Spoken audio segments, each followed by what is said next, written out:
श्री गणेशाय नमः। श्री सरस्वतये नमः। श्री गुरुभ्यो नमः। श्री कुलदेवतायै नमः। श्री सीतारामचंद्राभ्यां नमः। श्री सद्गुरु साईनाथाय नमः। मागील अध्यायाच्या शेवटी सांगितल्याप्रमाणे विनायक हरिश्चंद्र ठाकूर यांना महापुरुषाचे म्हणजे श्री साईनाथांचे दर्शन कसे घडले ते आता एकाग्र मन करून ऐका। वक्त्याचे बोल कानावर पडल्यावर श्रोता जर आनंदाने डोलू लागला नाही आणि त्याच्या अंगावरचे रोमांच हलू लागले नाहीत तर ते बोल वायाच गेले समजावे। जे ऐकून श्रोते त्यात रंगून गेले नाहीत त्यांचा गळा मनोविकारांच्या उत्कट अवस्थेमुळे भरून आला नाही आणि डोळ्यातून आनंदाचे अश्रू वाहू लागले नाहीत तर ते कथेचे सांगणे व्यर्थच गेले म्हणावे। बाबांचे बोल मनाला आनंद देणारे असत। उपदेश करण्याची त्यांची तरा अलौकिक होती। प्रत्येक वेळी त्यांचे कृत्य नवे व आश्चर्यकारक असे। त्यांच्या चरणी माझा नमस्कार असो। आपले नशीब उदयाला आल्याशिवाय साधू संतांची गाठ पडत नसते। अगदी जवळ उशाशी असले तरी अत्यंत पापी माणसाला ते दिसत नसतात। त्या सिद्धांताचा खरेपणा पुराव्याने दाखवून देण्यासाठी दूर आपल्या देशात किंवा परदेशातही जाण्याची जरूर नाही। मीच माझा स्वतःचा अनुभव श्रोत्यांना सांगतो। वांद्रे शहरात पीर मौलाना नावाचे एक प्रसिद्ध सिद्धपुरुष होते। हिंदू, पारशी वगैरे इतर धर्माचे शहाणे व विद्वान लोकही त्यांचे पवित्र दर्शन घेत असत। मी त्या शहराचा न्यायाधीश होतो। त्यांचा इनूस नावाचा एक सेवेकरी होता। मौलाना साहेबांच्या दर्शनाला मी यावे म्हणून तो मला सारखा आग्रह करीत असे, परंतु हजारो लोक तेथे जातात, आपण तेथे कशाला जावे? उगाच कोणाच्या मुरवतीला बळी पडून आपला नावलौकिक कशाला घालवावा असे काहीतरी विचार मनात येऊन त्यांच्या दर्शनाला मी कधीच गेलो नाही। जणू काय आपणच आपल्या सावलीला मी भ्यालो किंवा माझे दुर्दैवच मला आडवे आले असो। अशीच कित्येक वर्षे गेली। तेथून पुढे बदली झाली आणि जेव्हा ती वेळ आली तेव्हा शिर्डीशी कायमचा संबंध जोडला गेला। सांगण्याचे तात्पर्य असे की अभ्यागाला जेथे शिरकाव नसते, ईश्वरी कृपा असली तरच हा संतांचा सहवास सहज प्राप्त होतो, नाहीतर याचा योग फार कठीण असतो। याविषयीची एक गोड कथा श्रोत्यांनी आता काळजीपूर्वक ऐकावी। या संतांच्या अनादी काळापासूनच्या संघटना व गुप्त व्यवस्था कशा असतात ते पहा। जसा प्रसंग पडेल आणि जशी वेळ येईल त्याप्रमाणे आणि ज्याला जे ठिकाण आवडेल त्या ठिकाणी आपले कार्य पूर्ण करण्यासाठी हे संत अवतार घेतात, परंतु ते एकमेकांपासून भिन्न नसतात। त्यांचे ठिकाण, वेळ व कार्य वेगळे असले तरी एकाचे मनोगत दुसरा संत पूर्णपणे जाणत असतो। त्या सगळ्यांचे आतून एकपणच असते। सार्वभौम राजाची जशी ठिकठिकाणी ठाणी बसलेली असतात आणि अधिकारी नेमून तेथली भरभराट व वैभव संपादिले जाते, तसेच हा स्वानंदरूपी सम्राट ठिकठिकाणी प्रगट होऊन आपला हा राज्याचा गाडा म्हणजे कारभार गुप्तपणे सूत्रे हलवून चालवित असतो। एकदा एक इंग्रजी शिकलेले BA पदवी मिळवलेले गृहस्थ विनायकराव ठाकूर हळूहळू मार्गक्रमित मोठे नामांकित अधिकारी झाले।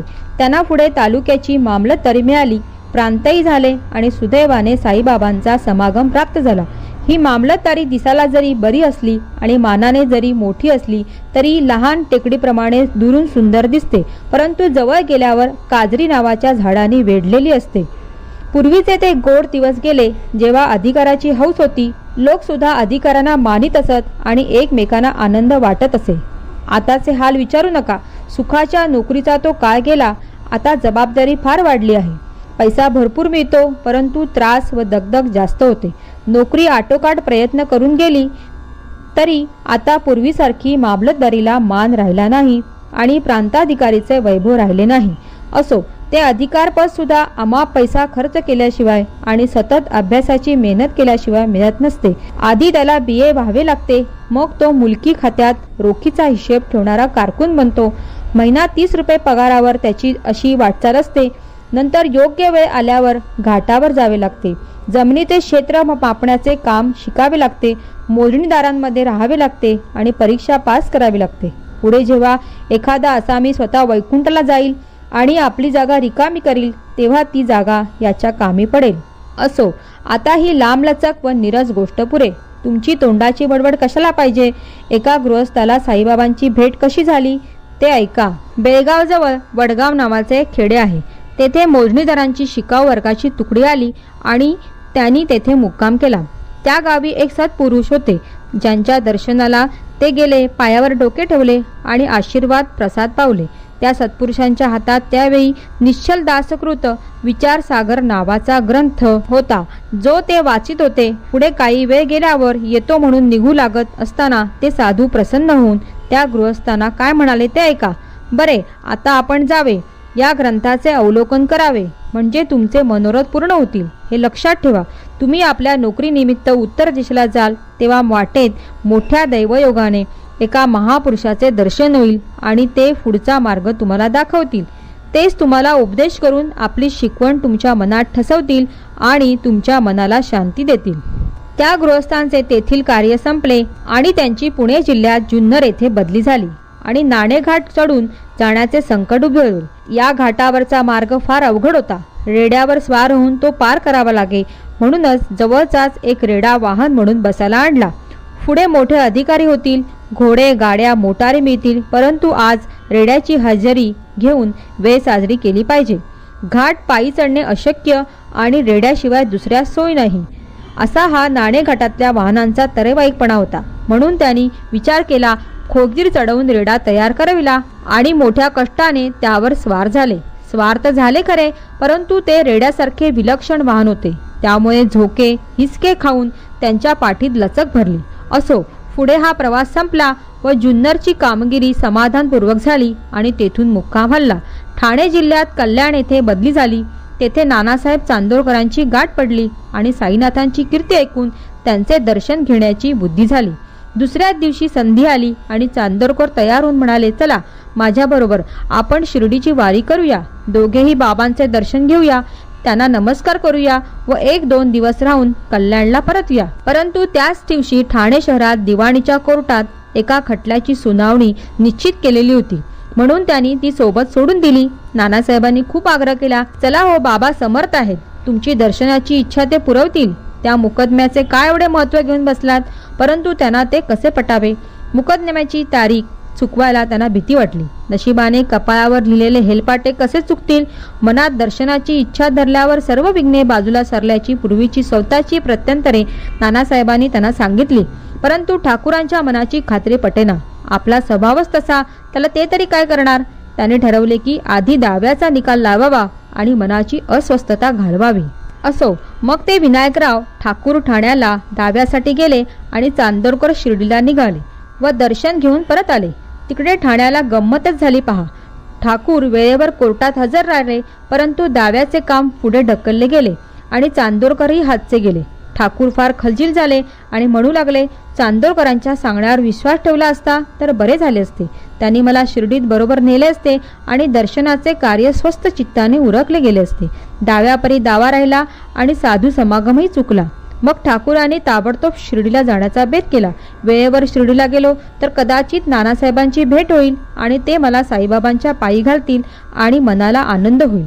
शिर्डीत माझ्या ओळखीचे कोणी नाही, तेथे सर्व बाजूनी मी नौका आहे. नानासाहेब भेटले तर फारच चांगले होईल, परंतु तसला योग घडणे फारच कठीण, असा मनात विचार करीत ठाकूर आघाडीत बसले आणि दुसऱ्या दिवशी शिर्डीत पोहोचले. नानासाहेब अर्थात तेथे नव्हते. ठाकूर ज्या दिवशी शिर्डीत यायला निघाले त्याच दिवशी नानासाहेब शिर्डीतून परत जायला निघाले. ठाकूरांचा फार विरह झाला आणि मनात ते फार निराश झाले. इतक्यात त्यांचे दुसरेच एक भले मित्र त्यांना भेटले आणि त्यांनी साईबाबांचे दर्शन करून त्यांच्या मनाची हौस पुरवली. बाबांचे दर्शन घेतल्याबरोबर ठाकूरांचे त्यांच्या चरणी मन जडले आणि त्यांनी बाबांना साष्टांग नमस्कार घातला. त्यांच्या शरीरावर रोमांच उभे राहिले आणि डोळ्यातून प्रेमाश्रू वाहू लागले. क्षणभर असे ते उभे असताना भूत, भविष्य व वर्तमान सर्व जाणणारे बाबा तोंडावर हास्य आणून त्यांना काय म्हणाले ते लक्ष देऊ ऐका. कानडी आप्पांच्या सांगण्यासारखे किंवा रेड्यावर बसून घाट चढण्यासारखे येथले चालणे सोपे नाही. इथल्या मार्गात अंग झिजल्याशिवाय दुसरा उपाय नाही. खुणेची ही अक्षरे कानी पडताच ठाकूरांचे अंतःकरण आणखीनच गहिवरले आणि पूर्वीच्या सत्पुरुषांचे वचन खरे ठरण्याचा त्यांना अनुभव आला. मग दोन्ही हात जोडून त्यांनी साईबाबांच्या चरणी मस्तक ठेवले आणि म्हणाले, साईनाथा, कृपा करा आणि मला अनाथाला पदरात घ्या. आपणच माझे महापुरुष आहात. निश्चल दासकृत ग्रंथाचा उपदेश मला संपूर्णपणे कळला आणि ज्यापेक्षा अधिक वरचढ काही नाही असा सुखाचा अनुभव आला. कुठे वडगाव आणि कुठे शिर्डी, काही सत्पुरुषांची व महापुरुषांची जोडी, किती त्यांची थोडक्या शब्दाची स्पष्ट भाषा आणि उपदेशाचे केवढे चातुर्य.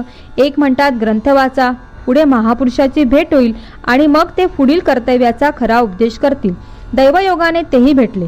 तेच ते हे खुणाने पटवले. एकाच्या सांगण्याप्रमाणे ग्रंथ वाचला व दुसऱ्याच्या सांगण्याप्रमाणे आचरण केले पाहिजे. साईनाथ त्यांना म्हणाले, आप्पांनी सांगितले ते अगदी बरोबर आहे, परंतु ते जेव्हा आचरणात येईल तेव्हाच तुमचे मनोरथ पूर्ण होतील. निश्चल दासकृत विचारसागर विषयीचा भक्तांच्या कल्याणासाठी उच्चार झाला. काही दिवसानंतर ग्रंथाचे पारायण झाल्यावर शिर्डीत त्यातील आचरण समजावून सांगितले. आधी ग्रंथ ऐकावा, मग त्याचे मनन करावे. ग्रंथाचे पारायण किंवा आवर्तन केले म्हणजे त्याचे सारखे चिंतन होत राहते. नुसते वाचले म्हणजे संपले नव्हे, तर ते कृतीत उतरले पाहिजे. नाहीतर पालथ्या गडावर पाणी ओतल्यासारखे ते सर्व होईल. जोपर्यंत अनुभवपूर्वक ज्ञान हातात येत नाही तोपर्यंत ग्रंथाचे वाचणे व्यर्थ असते आणि स्वतः ब्रह्मज्ञान प्राप्त झालेल्या गुरुच्या कृपेशिवाय पुस्तकी ज्ञान निष्फळ असते. याविषयीची एक लहानशी कथा जी भक्तीची खरी योग्यता व पुरुषार्थाची आवश्यकता दाखवली ती श्रोत्यांनी आपल्या हितासाठी ऐकावी.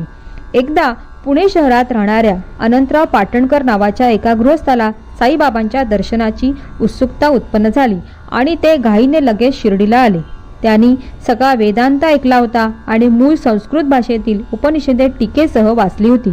तरी सुद्धा त्यांचे मन सदा चंचल असे आणि त्यांची तळमळ राहत नव्हती. साई समर्थांचे दर्शन घेतल्यावर पाटणकरांच्या डोळ्यांना समाधान वाटले.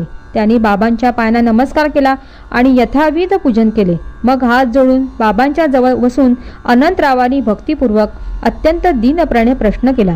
अनेक ग्रंथ पाहिले, वेद वेदांग व उपनिषदे यांचा अभ्यास केला, चांगली शास्त्रे व पुराणे ऐकली, तरी मन खन्न कसे? वाचले ते व्यर्थ गेले असे त्यांना वाटू लागले आहे. माझ्यापेक्षा अनपढ भावार्थी भोळे भक्त बरे असे मला वाटते.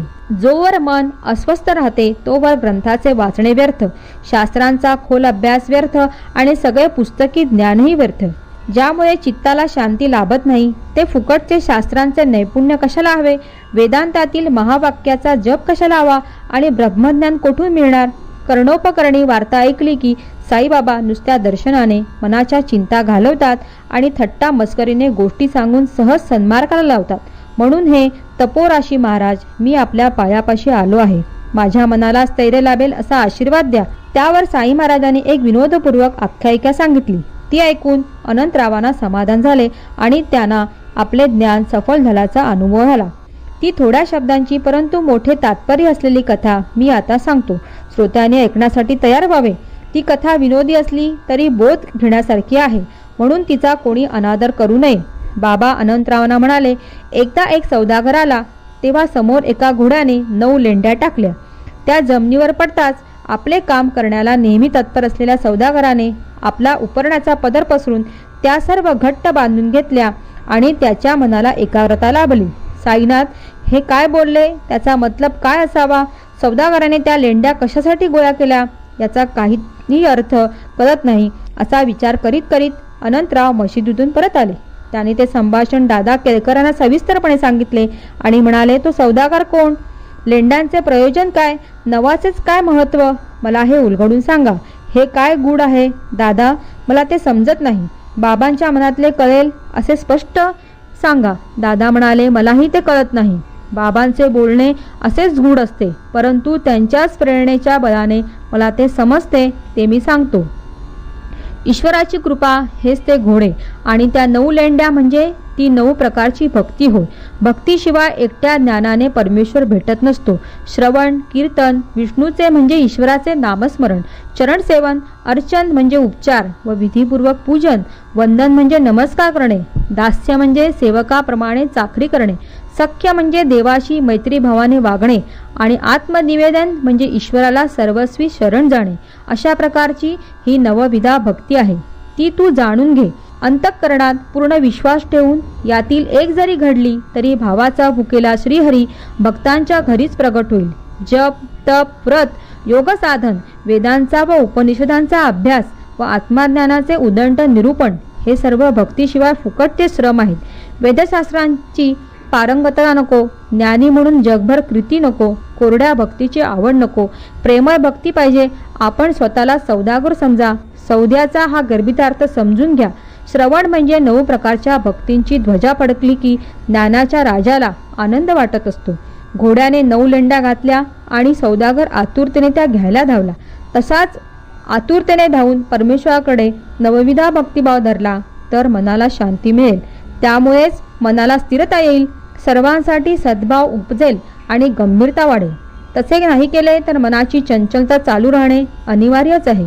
हेच गुरु महाराजांचे सांगणे आहे. दुसऱ्या दिवशी अनंतराव साईबाबांना चरणस्पर्श करून नमस्कार करीत असताना बाबाने त्यांना विचारले, लेंड्या पदरी बांधल्या का? त्यावर अनंतराव प्रार्थनापूर्वक म्हणाले, या दिनावर आपली कृपा असू द्यावी, म्हणजे त्या सहज बांधल्या जातील. काय एवढे त्याचे महत्त्व? मग बाबांनी त्यांना आशीर्वाद दिला आणि कल्याण होईल असे आश्वासनपूर्वक म्हणाले.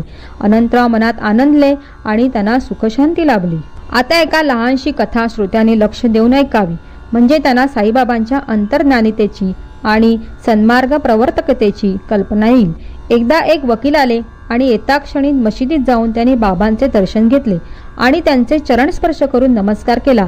मग बरोबर आणलेली दक्षिणा दिली आणि बाजूला जाऊन बसले. इतक्यात त्या क्षणी चाललेले साईबाबांचे संभाषण ऐकण्याची त्यांना उत्सुकता लागली.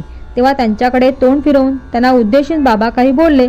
ते वकिलांच्या मनाला फार झोंबले आणि त्यांना पश्चाताप झाला. लोक तरी किती लबाड असतात, पाया पडतात, दक्षिणाही देतात आणि वरून मनातून शिवाय देतात. काय आश्चर्य सांगावे. बाबांचे हे वाक्य ऐकून वकील काही बोलले नाही. ते आपल्या मनात खूप समजले. बाबांचे बोल बरोबर आहेत हे त्यांना पटले आणि त्यांचे तात्पर्य त्यांच्या मनात ठसले. पुढे जेव्हा ते वाड्यात गेले तेव्हा ते दीक्षितांना म्हणाले, बाबा जे कुणाला झोंबतील असे बोलले ते सर्व योग्यच होते. आल्याबरोबरच माझ्यावर जो ताशेरा झाडला तो केवळ मला इशारा होता की कोणत्याही थट्टेला किंवा निंदेला अंतःकरणात थारा देऊ नये. आमचे मुनसब शरीर प्रकृती अस्वस्थ झाल्याने फार त्रासून गेले होते आणि आपली प्रकृती सुधारण्यासाठी रजेवर येथे शिर्डीला बाबांजवळ राहिले होते.